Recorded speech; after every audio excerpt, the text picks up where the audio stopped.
Babasahin po natin sa Colossians chapter 2, verse 8 to 10.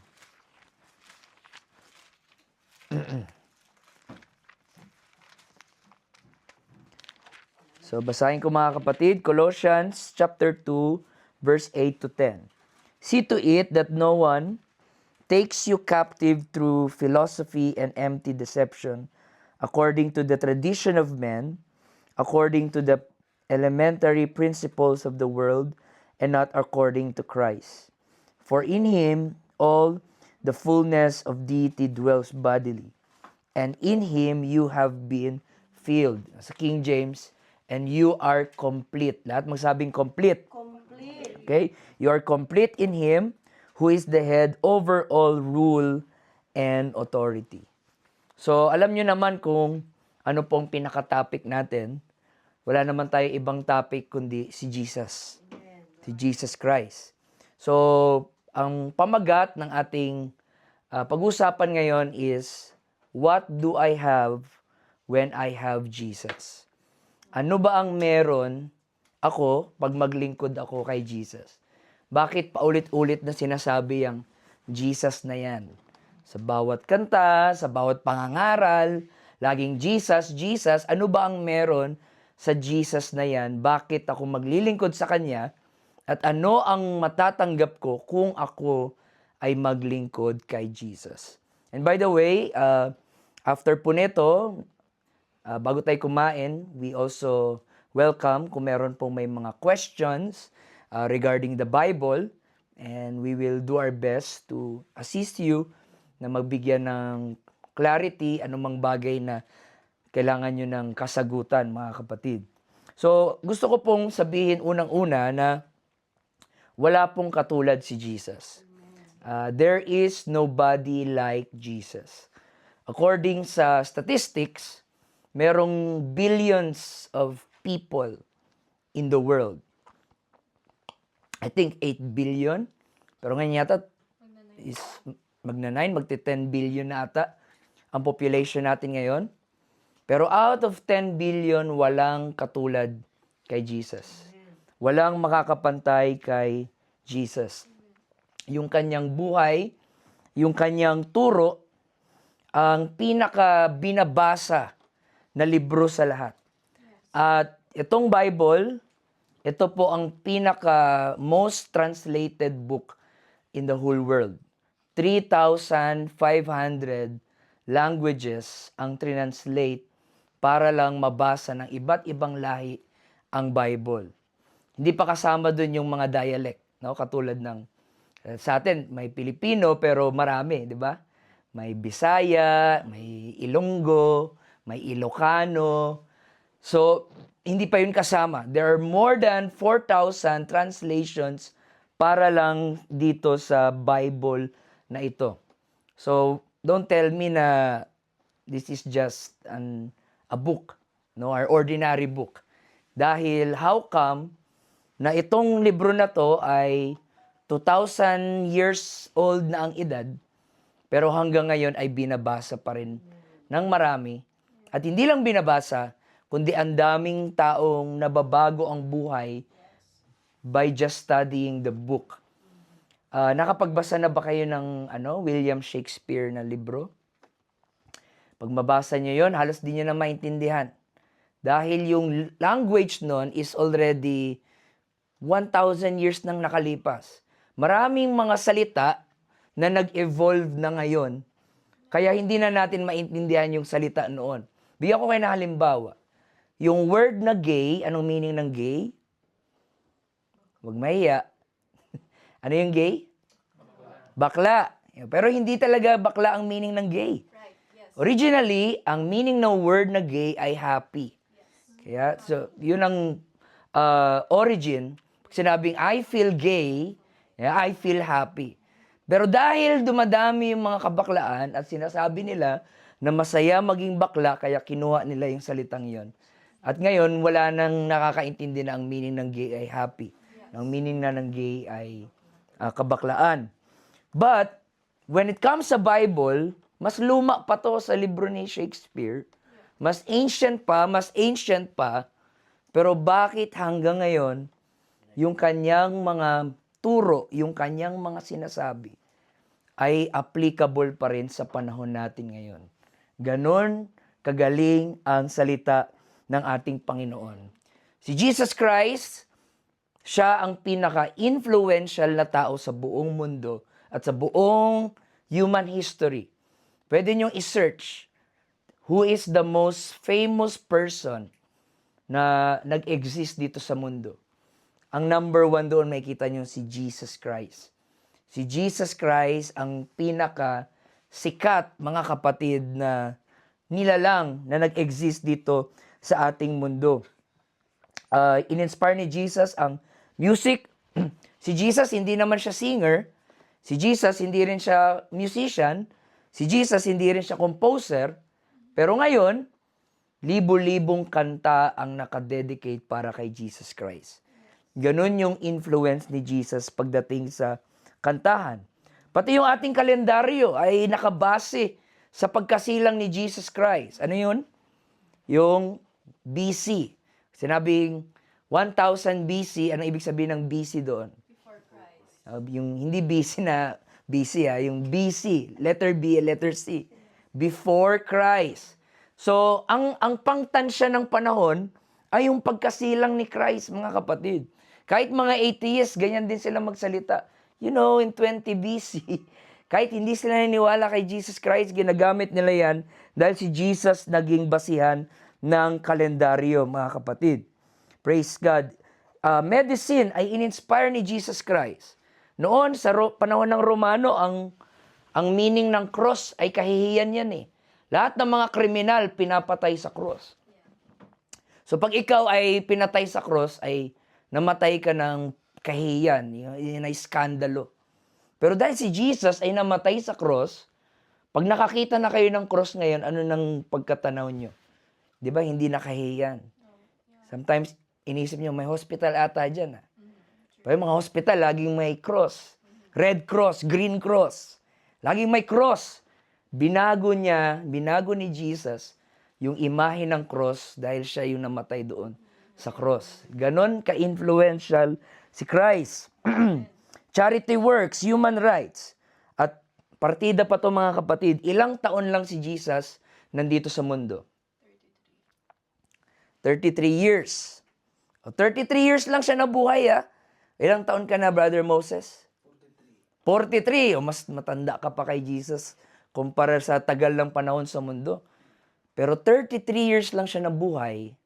Pero hanggang ngayon, siya pa rin ang pinakasikat, pinaka-influential, pinakakilala na tao sa lahat. Ilang tao ang kinokopya siya, ilang relihiyon ang naitayo base sa kanyang katuruan. It's all about Jesus Christ. At hindi niya kailangan mamuhay ng matagal to make an impact. Minsan, sinasabi natin, bata ka pa, wala kang magagawa sa mundong ito. Wala kang impact sa generation na to dahil bata ka lang. Si Jesus nga, 33 lang pero yung impact niya, panghabang buhay, mga kapatid. Praise God. So, the impact of Jesus is unparalleled. Maraming mga sikat na tao, katulad ni Muhammad, ni Gautama Buddha, si Albert Einstein, kilala nyo? I'm sure kilala nyo si Albert Einstein, Abraham Lincoln. Sino pa bang mga sikat? Mga sobrang sikat. Madalas pag sikat, may pangalan na Michael di ba? Michael Jordan, Michael Jackson, Michael B. Mga Michael, mga kapatid, Elvis Presley, Madonna, The Beatles. Grabe sikat na mga yan. Yung kasikatan ni Michael Jackson, kita niyo yung concert niya, ay yung mga babae, sinasapian ng Gumanon lang si Michael Jackson, nanginginig na sila, mga kapatid. Yung si Elvis Presley, pag concert niya, lahat ng mga babae nagtatakbuhan, anakan mo ako, anakan mo. Gumaganon sila kay Elvis Presley, sobrang kasikatan.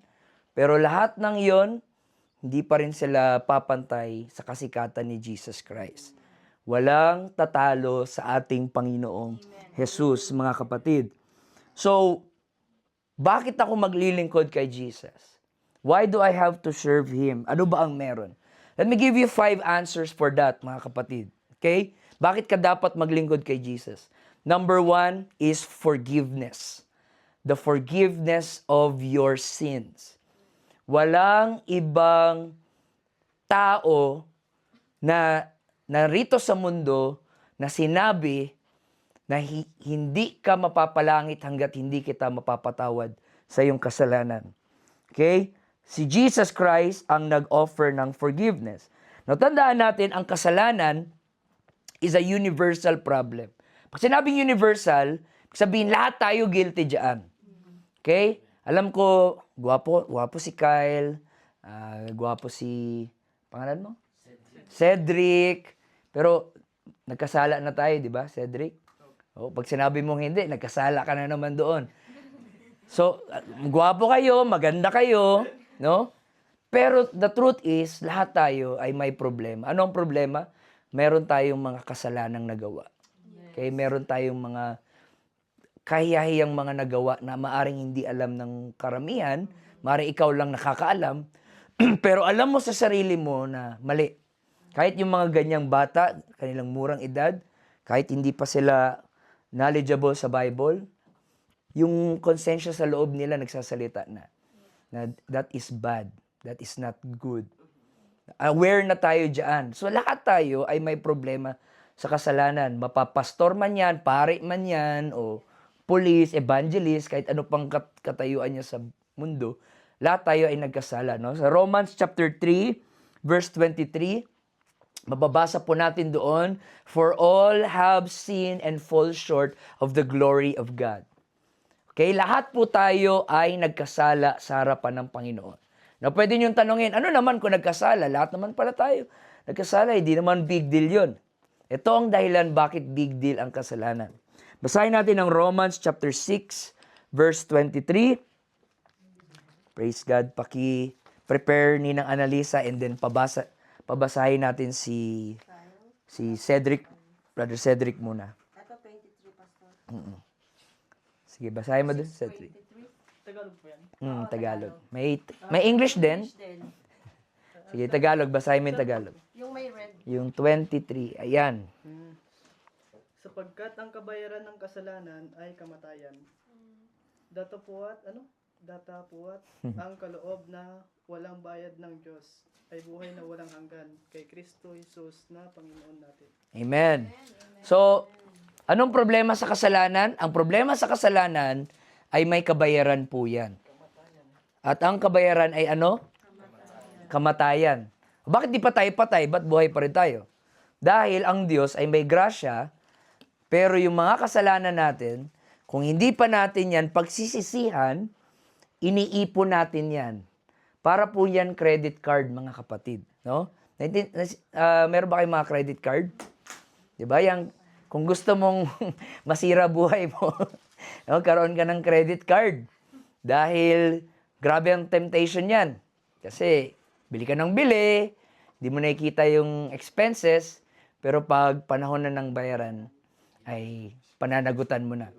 No? So, ganun ang kasalanan. Sa tuwing tayo po ay nagkakasala, ay nag-i-impact po tayo, mga kapatid, sa panahon ng Judgment Day.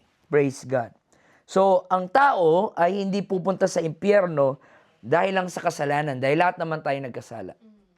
Ngunit ang tao ay pupunta sa impyerno dahil sa kasalanan na hindi napatawad. Okay? Kasi pag sabihin ko na may impyerno ka dahil sa kasalanan mo, di wala sa atin mapapalangit. Lahat naman tayo nagkasala. Pero bakit may nasa langit at may nasa impyerno? Isa lang pinagkaibahan. Yung mga nasa langit, pinatawad yung kanilang kasalanan. Yung mga nasa impyerno, hindi napatawad yung kanilang kasalanan. Pero dito papasok yung tinatawag nating gospel. Okay? Alam mo ba yung gospel, Kyle? Anong meaning ng gospel? Ang meaning ng gospel ay good news. Okay? Mabuting balita. At ano ang good news? Ang good news ay si Jesus ay nag-o-offer ng forgiveness. Kapatawaran sa ating mga kasalanan. Basahin natin ang 1 John chapter 1 verse 9. Pakibasa si Kyle lang pabasahin naman natin. 1 John chapter 1 verse 9. Sige, andun. First John. Ito. Ito. Kung ipapahayag natin ng pating mga kasalanan ay tapat at banal siya. Tayo ay patawarin sa ating mga kasalanan at tayo ay lilisanin sa lahat ng kalikuran. Kalikuan. No? Lilinisin niya. Pakibalik na lang doon. Yan. Ano sabi doon?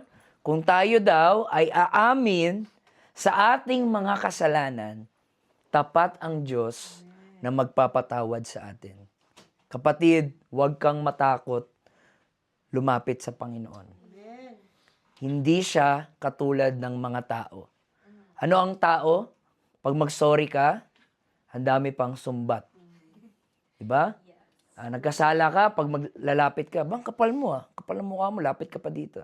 Sampalin kita. Diba? Ganun yung mga tao eh. Sino ka para lumapit sa akin? After all, ang ginawa mo sa akin. Ang Panginoon, hindi siya ganun. Pag ikaw ay lumapit, hindi niya isusumbat ang mga nagawa mong kasalanan. Agad kanyang yayakapin at patatawarin sa ating mga kasalanan. Ngunit, kung nagmamayabang ka at nagmamataas ka, ay talagang pagagalitan ka ng Panginoon. Pero kung ikaw ay sabihin nating sa mahabang panahon naging drug addict ka, mahabang panahon namuhay ka sa immoralidad, sa mahabang panahon nabuhay ka sa sugal, alak, sigarilyo, pero pag ikaw ay lumapit at magsisi sa iyong kasalanan, lahat yon ay patatawarin ng Panginoon. Kahit lahat ng kasalanan mo, mula kindergarten ka, hanggang nung grade 1 ka, lalo na yung high school, yan ang era ng kademonyohan eh. Yang high school eh. Yang panahon ng kasamaan talaga eh. Di ba, Kyle? yan yung maraming temptasyon eh sa buhay eh. Pero lahat yon pinatawad na yun ng Panginoon. Na sinabi pa nga ng Panginoon, kahit ako, kinalimutan ko na yon. So, kung kinalimutan na ng Diyos, bakit mo pa alalahanin? Amen? So, yun po mga kapatid, yung unang meron pag maglingkod ka kay Jesus. Ano? Forgiveness of sin.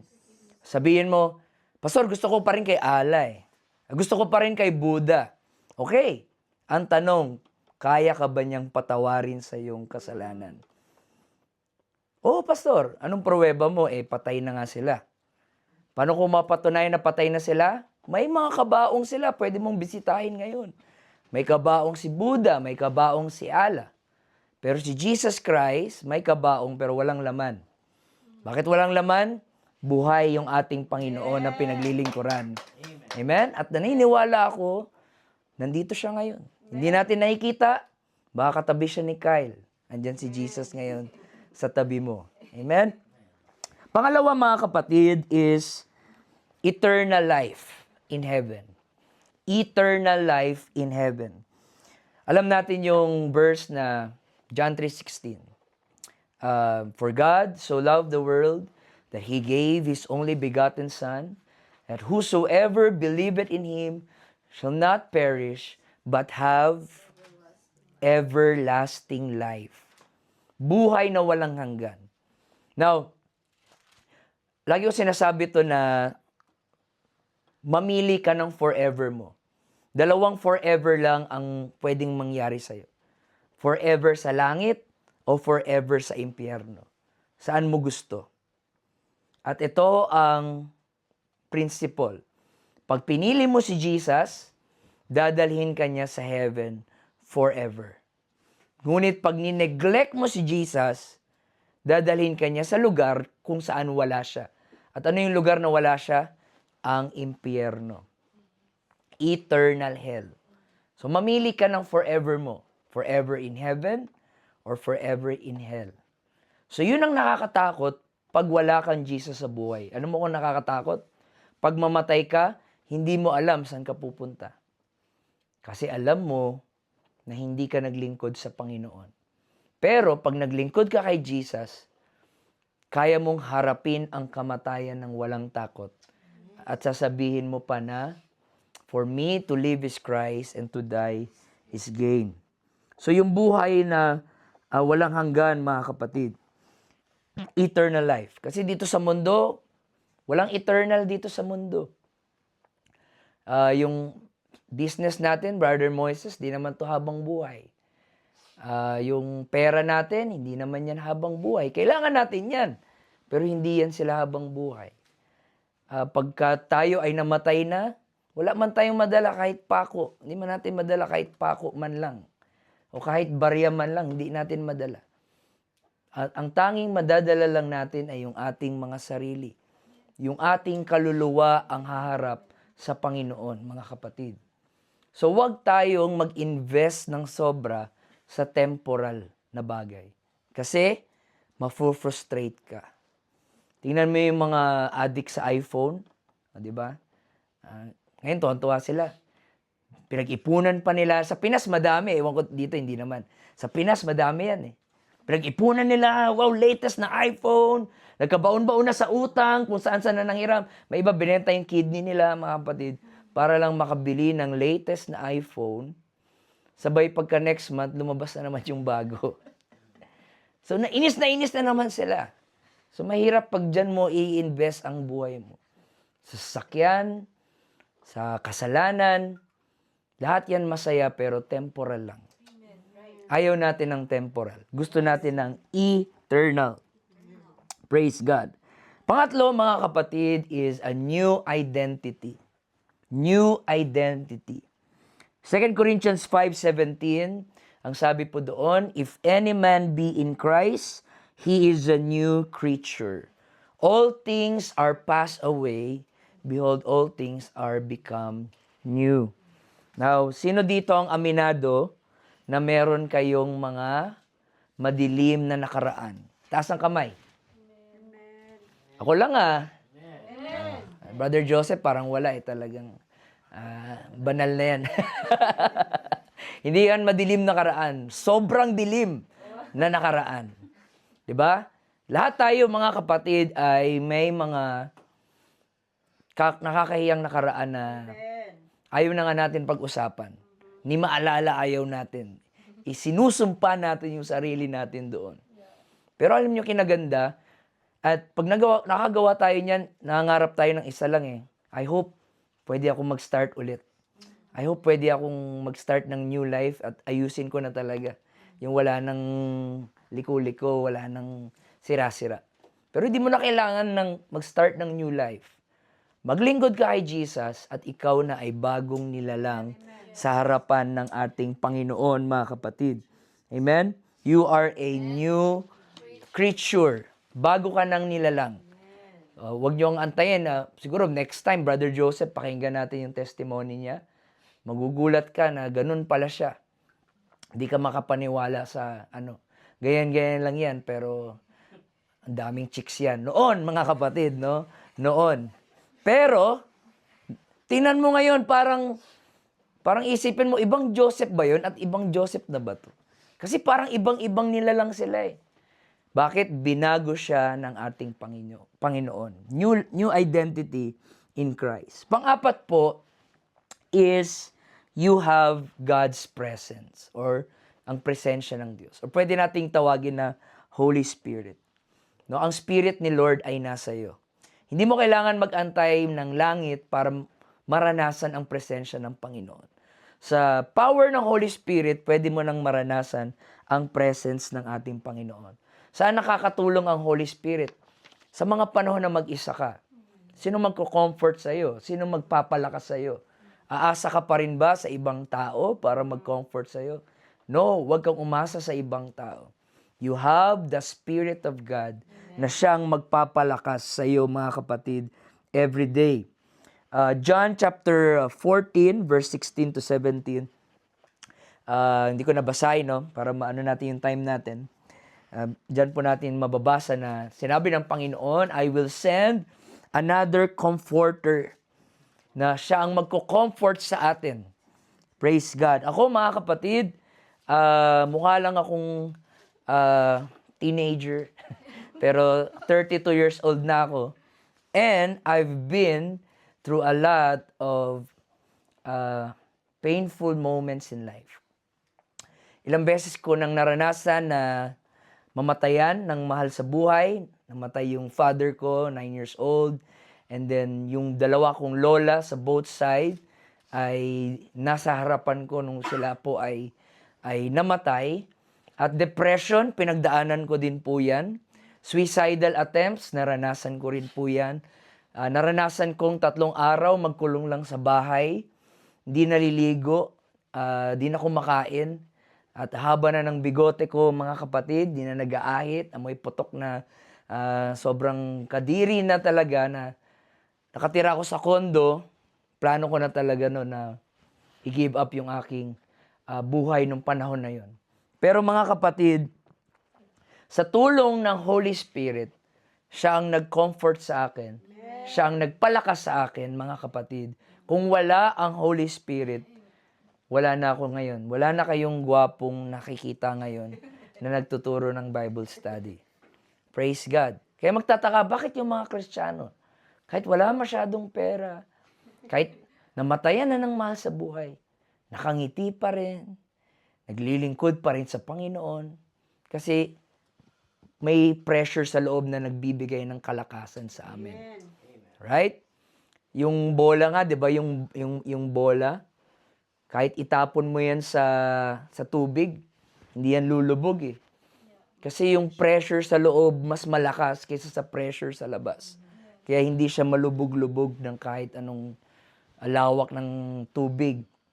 So ganun din sa buhay, no? Kahit maraming problema, maraming suliranin, pag nasa iyo ang presensya ng Panginoon, yun ang nagpapalakas sa atin, mga kapatid, sa panahon ng ating mga kahinaan. And number 5, no? Ito na yung last. Number 5 is you have hope. You have hope. Alam niyo, ang demonyo, ang pinaka-greatest weapon niya sa tao ay hopelessness. Yung mawalan ka na ng ganang mabuhay. Hindi yung sigarilyo, pambababae, o mga buhay sa bar. Ang pinaka-powerful weapon ni Satan sa'yo ay yung bigyan ka ng hopelessness. Na wala ka ng pag-asa. Wala ka ng kwenta. Wala ka ng silbi, mga kapatid. Pero salamat sa Panginoon, the Bible says in Titus 2:13 that because of Him, we have a blessed hope. Okay, blessed hope. O ngayon mga kapatid, ito ang dahilan bakit ang mga Kristiyano, kahit sa sobrang sama na ng mundo, hirap na ng buhay, ay nagawa pa rin maging masaya, payapa pa rin ang pag-iisip. Bakit?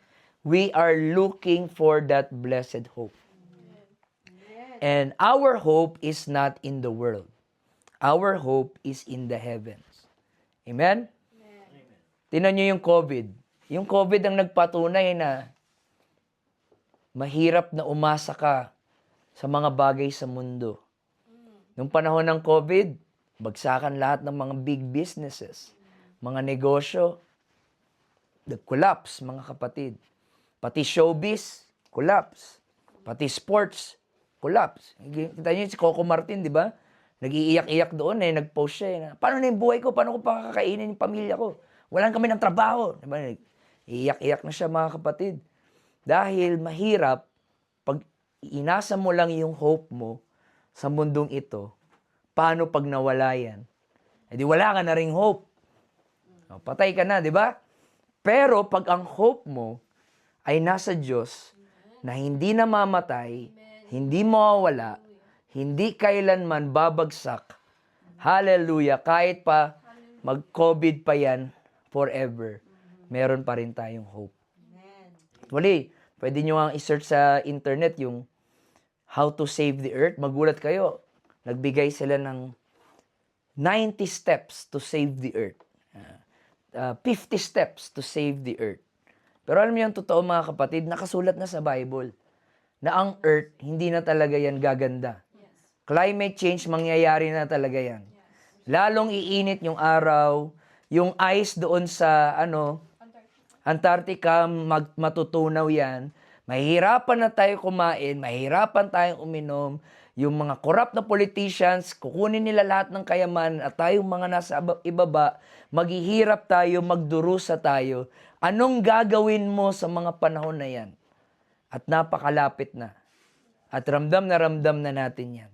At pagdating ni Antichrist, ay sabihin ni Antichrist, okay, para makakain ka, para makabili ka, kailangan magpatatak ka nung marka ng 666 para makakain ka. At sabihin mo, sige po, magpatatak ako. At sabihin ni Antichrist sa'yo, sa isang kondisyon, kailangan talikuran mo si Jesus Christ. Kailangan wag mo siyang sambahin. E di lahat ng inasahan mo sa mundo, lahat pala sila ay, sa huli, magbabagsakan pala sila lahat. But thanks be to God, our hope is not in the world. Our hope is in Jesus Christ. Hallelujah. Hallelujah. So to sum it up mga kapatid, kung tatanungin niyo ako, Pastor Earl, ano ba ang meron ako pag merong Jesus Christ? Ngayon, nag-alarm na. Time na. Ano ang meron ako pag meron akong Jesus Christ? Isa lang. You have everything. You have everything. 5 pa lang yung nabigay ko, kulang pa tayo ng 30 minutes. Marami pang meron pag naglingkod tayo sa Panginoong Jesus. That's why mga kapatid, I invite you, mag-decide na po tayo na ibigay natin ang buhay natin kay Jesus Christ. The government will fail. New Zealand, maganda lang to, pero sa pagbabalik ng Panginoon, alam nyo, napansin ko dito, ang daming bulkan sa bansang to. Pagdating ng Panginoon, magpuputukan lahat yan at matutunaw ang buong New Zealand, mga kapatid. Huwag tayong aasa sa mundong ito. Ang pag-asa natin ay na kay Jesus Christ lang. Let's pray. Panginoon, maraming salamat o Diyos sa iyong mga dakilang salita. We are complete in you. We don't need the things of this world. Lahat ng mga bagay sa mundong ito ay temporary lang. Pera, damit, pagkain, sasakyan. Salamat, Panginoon, na binigyan mo kami nito. Pero at the end of the day, Lord, hindi ito ang magsasalba sa amin. But the only thing, the only one that will save us is you in Christ alone. That's why, Lord, steer the hearts ng lahat ng nakinig, open their minds that they may understand it, and they may see, Lord, that when we have you, we have everything that we need. In Jesus' name, amen and amen.